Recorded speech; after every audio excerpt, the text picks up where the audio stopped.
Bonjour tout le monde, bienvenue à la chaîne de Kevin et Julie, mieux-être et santé financière personnelle.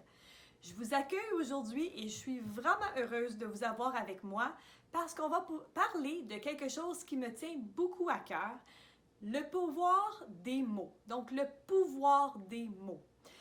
Pour moi, c'est vraiment quelque chose qui m'intéresse. Puis je ne sais pas si c'est quelque chose que vous êtes déjà attardé, mais le pouvoir des mots a vraiment une influence sur nous et c'est vraiment ce qu'on pourrait dire un game changer. Alors, je vous explique un petit peu aujourd'hui pourquoi que ça m'intéresse, d'où ça vient et je vais vous donner des exemples concrets, comment pour moi dans la vie, j'ai vraiment utilisé le pouvoir des mots. Premièrement, je veux juste vous laisser savoir que pour moi, le pouvoir des mots est venu un peu en compte en raison de ma naissance, de ma jeunesse. Ma mère était toujours quelqu'un qui m'a ancré en moi le pouvoir des mots. Elle m'a toujours dit à quel point que c'était important. Et j'ai vraiment eu un intérêt, par contre, en raison de différentes petites choses dans ma vie, mais j'ai toujours été ancrée. Alors, avant de rentrer un petit peu dans des exemples, j'aimerais vous parler un petit peu comment le cerveau fonctionne parce que ça va vous aider à mieux comprendre le pouvoir des mots. Alors, comme j'ai déjà mentionné, je ne suis pas experte. Par contre, c'est vraiment un intérêt pour moi, le pouvoir des mots. Alors, j'ai fait un peu de recherche sur le fonctionnement du cerveau. Je ne sais pas si vous êtes au courant, mais tout ce qu'on enregistre, les mots qu'on dit dans notre tête, à la voix haute, ça fait vraiment un enregistrement sur nous et ça a un impact sur notre corps. Je ne sais pas si vous l'avez probablement déjà entendu, mais un peu de mind-body connection, comme qu'on dit en anglais. Alors, c'est un peu comme ça. Alors, ce qui est important à comprendre, c'est que le cerveau, lui, n'enregistre pas le contexte ou les émotions ou quoi que ce soit, mais enregistre vraiment le mot que vous dites, soit à voix haute ou dans votre cerveau, dans votre tête en fait. Alors, si je vous donne par exemple une anecdote qu'on dit souvent, oublie pas quelque chose. Vous l'avez sûrement déjà bien entendu de vos parents, de vos amis, collègues, quoi que ce soit. On dit souvent, n'oubliez pas. Mais je ne sais pas si vous réalisez, quand on dit ça, ce qu'on enregistre dans notre cerveau, c'est le mot « oublier ». Plutôt, ce qui serait encore mieux de faire, c'est de dire « rappelez-vous » ou « rappelle-toi ». Comme ça, le mot qui reste dans notre tête, qui est enregistré, est le mot « rappel » plutôt que le mot de « oublier ». Alors, ça fait vraiment une différence. Pensez-y, la prochaine fois que vous voulez vous rappeler de quelque chose, essayez de faire le changement et essayez de voir la différence, peut-être même vous amuser avec un petit défi de vous dire « rappelez-vous de quelque chose » ou « oublie pas » et voir si ça a fait une tendance différente. Moi, je sais que je l'ai déjà essayé et pour moi, ça fait vraiment une différence. Puis, je suis certaine que si vous l'essayez avec plusieurs autres choses, que ça peut avoir un impact. Par exemple, on a le choix tous les matins de se réveiller et de se dire que ça va être une belle journée ou de se réveiller le matin et de se dire que ce sera une mauvaise journée. Je ne sais pas si vous avez déjà fait la remarque ou l'observation, mais quand on se réveille pleinement de bonne humeur et qu'on se dit des bons mots pour bien partir la journée, à quel point ça fait une différence dans notre journée et les choses semblent aller de notre façon. Toutefois, quand on se dit qu'on va avoir une mauvaise journée, ça a vraiment un effet découlant qui fait que c'est beaucoup plus difficile d'avancer dans notre journée et tout semble être beaucoup plus difficile. Même un autre dernier exemple, si on se dit qu'on est fatigué. Combien de fois est-ce qu'on va se dire des fois dans une journée qu'on est fatigué plutôt que de dire qu'on a de l'énergie? Mais c'est clair que notre cerveau enregistre le mot fatigué et on reste avec ça et c'est comme ça nous suit, un peu comme quelque chose qu'on ne voudrait pas qu'il nous suive. Plutôt que se dire peut-être qu'on l'est fatigué, mais on se dit je trouve de l'énergie, j'emmagasine de l'énergie, je vais ressortir de l'énergie, ça fait vraiment une différence. Alors essayez-le. Alors, c'est un petit peu comme ça, de comprendre le cerveau. C'est des petits exemples concrets, comme ça, qu'on peut utiliser. L'autre chose que je voulais vous mentionner, c'est qu'on peut vraiment utiliser le pouvoir des mots pour faire différentes choses pour nous. Donc, de un, on peut l'utiliser pour des objectifs, comme par exemple, c'était simple tantôt, mais d'avoir une belle journée ou d'avoir une mauvaise journée, ça peut avoir vraiment un gros impact sur votre journée et votre mieux-être. Vous pouvez aussi l'utiliser pour bâtir votre confiance. Je vous explique un petit peu tantôt comment j'ai utilisé des affirmations pour bâtir ça en moi. Et je vais le ramener, mais vous pouvez aussi réduire votre stress.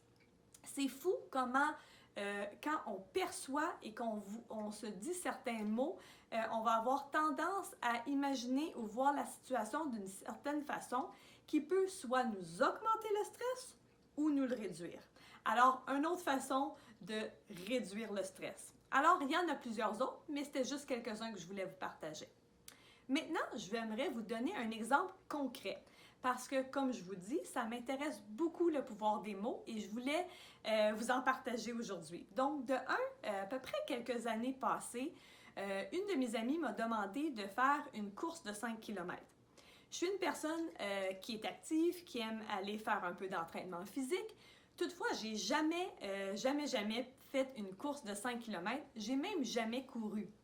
J'ai des genoux un peu plus maganés en raison de différents exercices que j'ai faits, des cours de danse que j'ai pris quand j'étais jeune. Et donc, j'ai jamais pensé vraiment de courir. Toutefois, je me suis dit, pourquoi pas, je vais l'utiliser comme mon défi pour travailler avec le pouvoir des mots. Alors, ce que j'ai fait, un mois à peu près avant l'enregistrement, parce qu'il nous restait à peu près ça, j'ai décidé de juste continuer mon conditionnement physique comme que je fais d'habitude, mais j'ai rajouté la composante de entraîner mon cerveau. Et donc, j'avais vu qu'environ une belle course de 5 km, c'est quelque chose qui pourrait être fait en à peu près 30 minutes. Alors, je me suis donné cet objectif-là. Je me suis comme créé une genre de routine de m'encourager avec des mots, des affirmations, de me dire que j'étais capable, que j'allais faire la course de 5 km en 30 minutes et j'ai continué d'entraîner mon cerveau comme ça pendant le mois. Le jour même de l'événement, je me suis préparée comme d'habitude et pendant la course, je me continuais à me dire je suis capable et je vais accomplir ce 5 km en 30 minutes. Bien, en fait, j'ai accompli mon objectif. J'ai vraiment fait un 5 km en 30 minutes. Et pour moi, j'étais vraiment étonnée. Et donc, ça m'a poursuivi à vouloir regarder beaucoup plus d'informations par rapport à ça. Si ça vous intéresse, je vous encourage de regarder des livres comme, ça s'appelle Feel the Fear and Do It Anyway. C'est un autre livre qui m'a encouragée à encore mieux comprendre le pouvoir des mots. Et même regarder des coachs et des gens qui parlent tout bonnement comme ça, comme Tony Robbins par exemple. Regardez des vidéos TED Talk, des vidéos YouTube. Il y en a plusieurs. Je vous encourage vraiment de regarder pour mieux comprendre comment votre cerveau fonctionne et comment le pouvoir des mots peut vraiment venir vous aider. Je voulais vous partager aussi un moment pour moi en 2012 qui a été extrêmement difficile.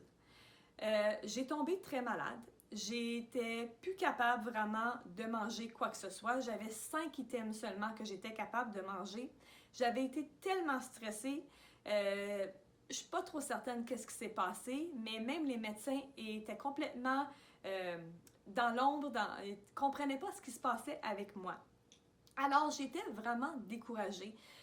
C'était très, très, très difficile. Je ne savais pas quoi faire. Je ne savais pas si j'allais être un jour capable de remanger, d'être capable d'être bien, parce que ça avait vraiment affecté complètement ma vie, de tous bords et de tous côtés. Mais je me suis rappelé que, mon intérêt dans le pouvoir des mots. Et j'ai décidé vraiment activement de m'encourager avec le pouvoir des mots, de me donner des bonnes affirmations, de me donner des belles paroles, de vraiment m'encourager et de me dire que je travaillais vers ma santé optimale, vers mon mieux-être et que j'allais être bien. Et j'ai même fait un petit peu une observation parce que j'allais voir un docteur avec quelques personnes aussi qui vivaient des difficultés, pas exactement comme les miennes, mais eux aussi qui étaient découragés. Et je pouvais vraiment voir la différence, à quel point mon progrès vers la guérison était beaucoup plus rapide comparé à d'autres gens autour de moi qui vivaient des choses similaires, mais qui avaient vraiment resté dans ce côté négatif et dans ce côté difficile. Je comprends que c'est pas toujours facile de s'encourager, mais on le voit tellement souvent combien de gens ont dit qu'ils ont ressorti d'une maladie ou que ça a été beaucoup plus facile pour des traitements de quoi que ce soit parce qu'ils savaient vraiment encourager positivement. Alors, encore plus une raison de voir à quel point le pouvoir des mots peut faire une différence. Comment je l'avais fait pour moi? Bien, j'avais un journal et j'avais aussi des affirmations positives. Je m'avais créé toutes sortes de post-it que j'ai mis un peu partout dans la maison. Je l'avais dans la cuisine, dans la salle de bain, à l'entrée, un peu partout. Et ce que je faisais, c'est non seulement de le lire dans ma tête, mais de le dire à voix haute.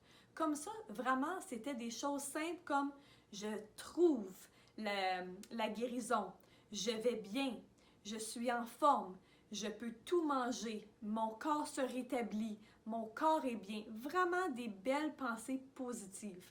Et ça m'a vraiment aidé. Je peux dire qu'après 1 an, j'ai vraiment été capable de retrouver ma santé optimale et aujourd'hui, je peux tout manger. On était rendu à un point où est-ce qu'on pensait même plus que je pourrais manger des choses simples et que ça soit très difficile, mais vraiment aujourd'hui, j'ai retrouvé ma santé. Puis, je peux vraiment dire que avec les docteurs et tout, ça m'a grandement aidé, mais juste ma façon, ma perspective et les mots que je me suis mis dans ma tête m'ont vraiment aidé. Et j'en suis vraiment fière. Encore aujourd'hui, j'essaie d'utiliser le pouvoir des mots dans toutes sortes de situations pour vraiment m'encourager. Ça fait tellement une différence de comment je vois les choses. Puis c'est peut-être une des raisons pour laquelle je suis devenue encore une personne plus positive. J'aime mieux essayer de voir la vie d'un côté où est-ce que c'est plus optimal et d'être encouragée que de voir comme si c'était un désespoir. Je dis pas que ça arrive des journées où est-ce que c'est pas difficile pour moi, mais j'utilise vraiment cet objectif-là pour mon mieux-être. Donc, je pense c'est même un des plus gros éléments, un des plus grosses choses que je peux faire pour ma propre santé personnelle. Et c'est vraiment quelque chose que je vous encourage de regarder.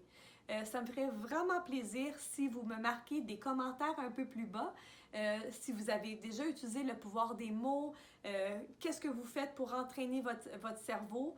Je suis certaine qu'il y en a comme vous qui sont des sportifs ou quoi que ce soit, qui ont peut-être utilisé le pouvoir des mots pour ça, ou même pour s'encourager, pour faire un objectif tel quel, pour aller trouver un nouvel emploi, pour perdre du poids, toutes sortes de raisons. Alors, écrivez-moi, je serais vraiment curieuse à savoir. C'est quelque chose que je pense que je vais avoir un intérêt à la vie. Parce que même je le mets en pratique avec les autres. J'essaie vraiment de faire attention aux mots que j'utilise parce que je sais à quel point ça a un effet. Puis je sais que de plus en plus, dorénavant, on est conscient comment on parle à nos enfants, comment on parle à nos collègues et juste l'impact que ça a, je le rappelle encore, le Mind-Body Connection, à quel point ça fait une différence sur notre corps. Et moi, bien, en fait, j'ai vraiment décidé d'utiliser ça pour être en santé. Alors, je vous encourage à continuer de m'écrire des commentaires. Je vous encourage aussi d'aimer, cliquer sur le bouton like et de s'abonner à notre chaîne. Ça nous ferait vraiment plaisir de continuer de partager des vidéos comme celle-ci sur des intérêts personnels et votre mieux-être. Alors, de notre salon au vôtre, je vous souhaite une belle soirée et merci d'avoir regardé. Bonne journée!